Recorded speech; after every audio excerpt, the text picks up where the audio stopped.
आप देख रहे हैं देश लाइव, देश की आवाज। अस्सलाम वालेकुम, आदाब, नमस्कार, सत श्री अकाल। देश लाइव में आपका स्वागत है। मैं हूं सहाल कुरैशी। दोस्तों, राजस्थान में जिस तरीके से बीजेपी सत्ता में आए और उसके बाद में जयपुर की राजमहल सीट से जो बीजेपी के जो प्रत्याशी थे, जो वहां से जीतकर विधायक बन गए, बाल मुकुंदाचार्य का एक वीडियो आया था जिसमें वो काफी हीरो बनकर आए थे, हिंदुत्व का चेहरा बताकर, और मुसलमान दुकान वालों से दुकानें बंद करवाने के लिए वो सड़क पर उतरे थे, अधिकारियों को धमका रहे थे, मुसलमान दुकानदारों से लाइसेंस मांग रहे थे। लेकिन अचानक उनका सारा पानी उतर गया और बाल मुकुंदाचार्य ने आज एक वीडियो जारी किया और उसमें उन्होंने माफी मांगी है। और जिन बातों को लेकर आवाज उठ रही थी, क्योंकि जिस तरीके से, जिस ढंग से वो मुसलमान दुकानदारों से सर्टिफिकेट मांग रहे थे, लाइसेंस मांग रहे थे, जिस तरीके से वो अधिकारियों से बात कर रहे थे, उन्हें यह भी कहता हुआ सुना गया था कि हम विधायक रहे ना रहे उससे हमें फर्क नहीं पड़ता है, हम आपको सीधा कर देंगे, ये कर देंगे, वो कर देंगे। ये तमाम चीजें वो अधिकारियों से भी बोल रहे थे। अधिकारियों पर वो बाकायदा ये बात कह रहे थे कि तुम पैसा लेकर काम करते हो, और इस तरह की भी चीजें वो कर रहे थे। अचानक उनका एक वीडियो आज दूसरा उन्होंने एक रिकॉर्ड करके वायरल करवाया और उन्होंने कहा कि अगर किसी की भावना आहत हुई है, अगर किसी को बुरा लगा है, तो मैं माफी चाहता हूं। और इसके साथ ही इन्होंने, आप सोचिए दलीलें भी कैसी दी है। ये बाल मुकुंदाचार्य हैं, आचार्य हैं ये, और इनका झूठ देखिए इसके अंदर। वो कहते हैं कि मेरा गला खराब है, इस वजह से ऐसा लोगों को लगा कि मैं ऊंची आवाज में बात कर रहा हूं, और मैं तो अधिकारियों से निवेदन कर रहा था, मैं ऊंची आवाज में बात नहीं कर रहा था। जबकि वीडियो में साफ देखा गया वो अधिकारियों को धमका रहे हैं बाकायदा, हम नहीं चलाएंगे, आप पैसा लेकर करते हो, आप वहां से ये लेते हो, वो लेते हो, ये तमाम चीजें बोल रहे थे। लेकिन अचानक ही उनका पूरा चीजें माफी तमाम चीजें हुई। और इस जो पूरे मामले के अंदर जो है, राजस्थान के प्रदेश अध्यक्ष हैं एक DK foundation of freedom and justice के, जिनका नाम है अदनान अहमद कुरैशी। उन्होंने राष्ट्रीय मानवाधिकार आयोग में जो है वो बाल मुकुंदाचार्य के खिलाफ एक मामला दर्ज करवाया है। और एनएचआरसी में मामला जो दर्ज करवाया है उसमें बाल मुकुंदाचार्य पर अल्पसंख्यक समुदाय के साथ भेदभाव का आरोप लगाया गया है। यानी कि कानूनी डंडा चलने का खतरा बाबा को सताने लगा, बाल मुकुंदाचार्य को, और उन्होंने माफी मांगी। सबसे पहले आपको सुनाते हैं माफी का ये वीडियो, आप जरूर सुनिए। परकोटे में इतने सारे मंदिर हैं, उनमें लोगों का आवागमन है। परकोटे में टूरिस्ट आता है, उनका आवागमन है। हमारी क्या छवि जाती होगी, क्या फोटो खींच के वो भेजते होंगे, ये चिंता का विषय है। तो इसलिए मैंने निवेदन किया, खाली इनको देखें आप, और वो नालों पे, गंदगी पे भी वो काम कर रहे हैं, तो भी बीमारी का काम भी हो रहा है। तो इसलिए हमने कहा कि आप इनको नियम से काम करो, ढक्के रखने का होता है। ये क्या करते हैं, सुबह बहुत बड़ा मार्केट सजाते हैं, शाम को बहुत बड़ा मार्केट सजाते हैं, ओपन में धुआं निकलती है, उसकी दुर्गंध निकलती है, तो जो लोग इससे परहेज करते हैं उनको वो समस्या उत्पन्न होती है। तो हमने तो सिर्फ निवेदन किया। अब बोले आप ऊंचा, अरे साहब मेरा गला बैठा हुआ है, मेरी आवाज अभी खराब है, चुनाव के बाद कुछ जुकाम का, ठंड का असर है, इसलिए मैंने ऐसा बोला। दूसरा, वो माताएं मैंने जो उपस्थित है, जो लोग शिकायत लाए, वो कहते हैं अधिकारी सुनते नहीं हमारी। तो हमने अधिकारी को ये कहा कि साहब शाम तक कम से कम आप इसको रिपोर्ट तो देवें, कंफर्म तो करें। मैं शिकायतकर्ता के रूप में बोल रहा हूं, मैं एक शिकायत करता हूं, आम नागरिक के रूप में बोल रहा हूं कि आप आम नागरिक होने के नाते आपका डिपार्टमेंट है, अधिकारी हो आप इस डिपार्टमेंट का काम देखते हो, सब आपको मैं निवेदन करता हूं कि आप इसकी जांच करें। मैंने ये बात बोली। अगर इस बात से किसी को बुरा लगा तो मैं उसके लिए क्षमा मांगता हूं। तो किसी वर्ग विशेष, किसी के लिए नहीं, मैंने कहा ये पूरा परिवार है हमारा। हम आदरणीय प्रधानमंत्री नरेंद्र मोदी जी के विजन को लेकर काम कर रहे हैं। हम लोग सबका साथ चाहते हैं, सबका विश्वास जीतना चाहते हैं, और सामूहिक रूप से भाजपा परिवार सबका विकास चाहती है। तो हम लोग, पूरा परिवार है ये हमारा, इस पूरे परिवार के लिए हितकारी सोच है ये। और इस समस्या को मौके पर देखा गया तभी बोला, और अधिकारी कह रहे कि नहीं है, तो हमने कहा मौके पर देखो साहब। तो इस बात को फिर भी किसी को बुरा लगाओ तो मैं क्षमा मांगता हूं, सार्वजनिक रूप से क्षमा मांगता हूं, किसी को बुरा लगाओ तो। बाकी अधिकारियों से फिर मेरी प्रार्थना, निवेदन रहेगा साहब कि आप एक बार इस पूरे क्षेत्र को इस तरीके से देखें। टूरिज्म पॉइंट है, अध्यात्म नगरी है, यहाँ किस प्रकार से कैसे लोगों का आना होता है, हमारी छवि खराब होती है। इसलिए मैंने आपको निवेदन किया, और आप सब से मुझे उम्मीद है कि आप सब मुझे सहयोग करेंगे और हम लोग मिलकर हमारे पूरे संपूर्ण विधानसभा को आदर्श विधानसभा, स्वच्छ विधानसभा और स्वस्थ विधानसभा हम लोग बनाएंगे। मैं इतना ही कहना चाहूंगा। नमस्कार। तो सुना दोस्तों आपने, बाबा जी जो माफी मांग रहे हैं, जो बातें वो बोल रहे हैं, मेरा आवाज खराब था, मैंने ऊंची आवाज में बात नहीं की, मैं माफी चाहता हूं, और उसके साथ में वो कुछ और बात भी बोल रहे हैं, जलाने की या जलने की, बदबू की, तमाम चीजें, उस पर हम आगे बात करेंगे। लेकिन इससे पहले जो बाबा ने जो पहले दादागिरी की थी सड़क पर उतरकर, जो बातें कही थी, वो आपको सुनाते हैं, और उसके बाद आप माफी के वीडियो को और उस वीडियो को दोनों को आप देखेंगे तो आपको अंदाजा आ जाएगा कि आचार्य कितने झूठे हैं। सुनिए आप पहले की वीडियो को। आपने ढेला समझ लिया मुझे, आप ऊपर के उस पेपर में होना कि आपका मित्र काम दे रहा है, आप सोचना कभी किसी और में राय नहीं। मुझे सुनो, आपके मुझे एमएलए से भी कोई लेना देना नहीं है। ये लाइसेंस पूछो। मेरे क्षेत्र में अवैध व्यापार नहीं होने दूंगा, साथ में मिली भगत मिठाई नहीं खाने दूंगा, दिमाग से निकाल देना। अजी वो हांडी में बिना लाइसेंस के ऐसे बेच रहा है। करवा देंगे सर, 2 दिन टाइम दो, निगम को बुला के करवा लेंगे लाइसेंस। और चांदी की टकसाल पर रोड पे सारी नॉन वेज की दुकान कृपया हटा दीजिए, इनके लाइसेंस चेक करिए।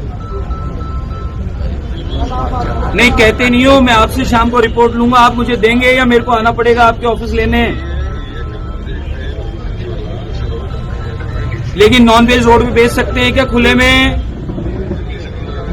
नहीं, रोड पे नॉन वेज बेच सकते हैं क्या खुले में? हाँ या ना बोलो, लाइव हो आप तो आप समर्थन कर रहे हो इनका। तुरंत प्रभाव से नॉन वेज के सारे जितने भी ठेले रोड पे लगे हैं, रोड पे बना रहे हैं, ये नहीं दिखने चाहिए। मैं शाम को रिपोर्ट लूंगा आपसे, मुझे नहीं मतलब है मेहरानिया जी कौन अधिकारी है। और लाइसेंस इनके पास रहेंगे, एक के पास है क्या लाइसेंस? कहाँ है लाइसेंस? लाओ लो, देख सुनो, उसमें कोताही मत बरतना, दिमाग से निकाल देना। मैं मिठाई खाने वाला नहीं हूँ, मैं कह रहा हूँ 1% गलती कर दिए, आरोप आप कहेगा, दिमाग से बिल्कुल निकालना। मिठाई नहीं खाऊंगा मैं, न खाऊंगा न खाने दूंगा। आप तो लाइसेंस पूछ लो, और 25 फुट का कब्जा जो कराया उसके बारे में पूछ लो। 40 फुट का कब्जा। यहाँ टूरिस्ट आएगा कैसे? टूरिस्ट आएगा कैसे? यहाँ गंद मचा रखी है। कराची बनाना चाहते हो? ये अपरा काशी है। मियाँ ये दुकान पीछे खड़ा दे रहा ही है, क्या करता है यहाँ? खाले फिर अंदर खाले बात आगे मत दिखाना, आगे बिल्कुल मत दिखाना। बाबा बवाल है।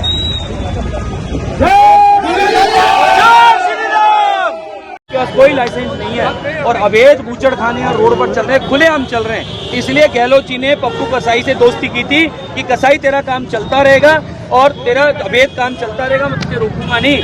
लेकिन ये सनातनी लोग हैं साहब, ये अवैध काम इस प्रकार के चलने नहीं देंगे, कोई भी हो। उनसे भी तो निवेदन है कि आप लाइसेंस से, ईमानदारी से, जिम्मेदारी से काम करो तो हमें कोई आपत्ति नहीं है। लेकिन आप अवैध इस प्रकार से रोड पे खड़े होकर नॉन वेज बेचोगे तो हमें बर्दाश्त नहीं हो रहा है। लाइसेंस इसका गया हुआ है सर। ला लाइसेंस लेके आओ। चलो बंद होंगे। लाइसेंस लेके आओ। नहीं गया हुआ है। लाइसेंस बनवाने गया है? आप सुनो, लाइसेंस बनवाने गया है, दुकान चल रही है 5 साल से। नहीं सर, 5 साल से नहीं। कब से चल रही है दुकान? भैया अमेर जाते हैं, एक ही महीना हुआ। अरे भाई साहब, 5 साल से आपकी दुकान चल रही है, रोड पे बना रहे हो आप। सर किससे लाइसेंस लिया आपने? किसी से भी पूछो। आपको किसने कहा रोड पे बना के बेचो आप?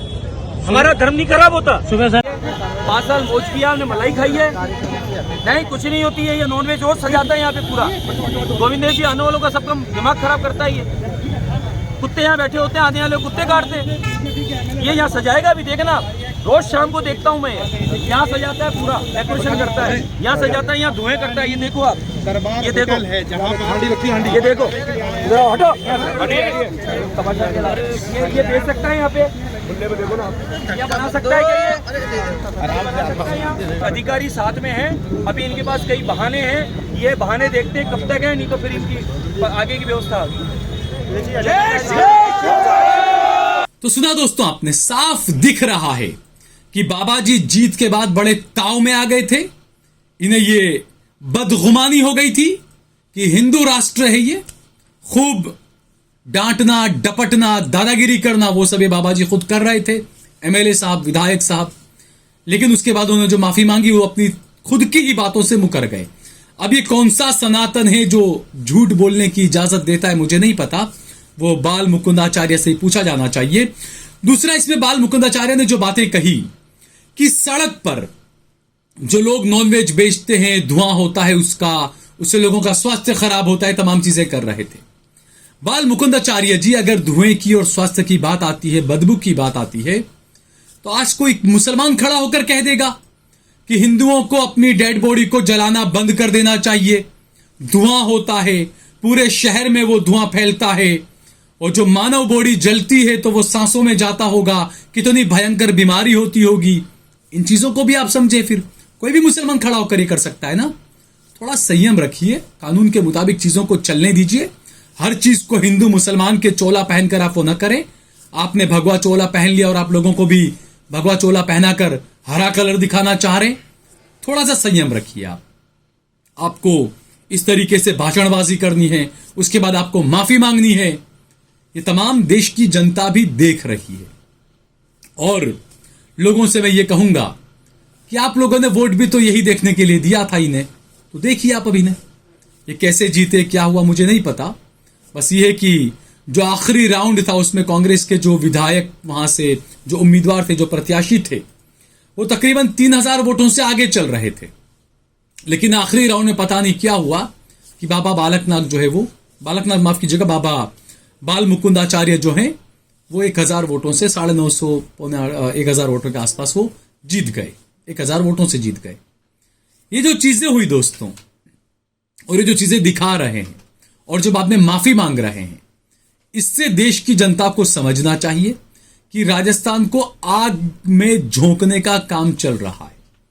कपिल सिब्बल ने बहुत पहले कहा था कि पूरे देश को आग में झोंकने का काम चल रहा है, पूरे देश में दंगे कराने की तैयारी की जा रही है। ये जो बयान, जो चीजें होती है, क्या प्रधानमंत्री नरेंद्र मोदी ऐसे बयानों से खुश हैं?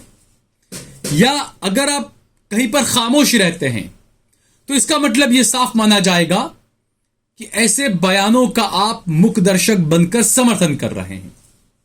प्रधानमंत्री का हमें वो भाषण भी याद है, वो बयान भी याद है, जो उन्होंने शादी प्रज्ञा के लिए कहा था कि मैं उन्हें कभी माफ नहीं करूंगा। वो बात अलग है कि दोबारा टिकट देकर उनके दोबारा चुनाव में जिता दें, वो एक अलग बात है। तो इस तरह की भाषणबाजी, तमाम जो चीजें हो रही है, देश की जनता को समझना चाहिए, राजस्थान के लोगों को समझना चाहिए।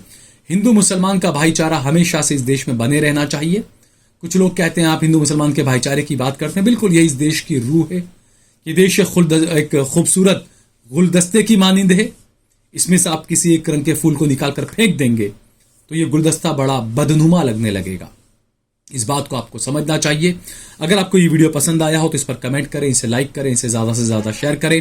अगर आपने हमारा चैनल देश लाइव सब्सक्राइब न किया हो तो हमारे चैनल को जरूर सब्सक्राइब करें।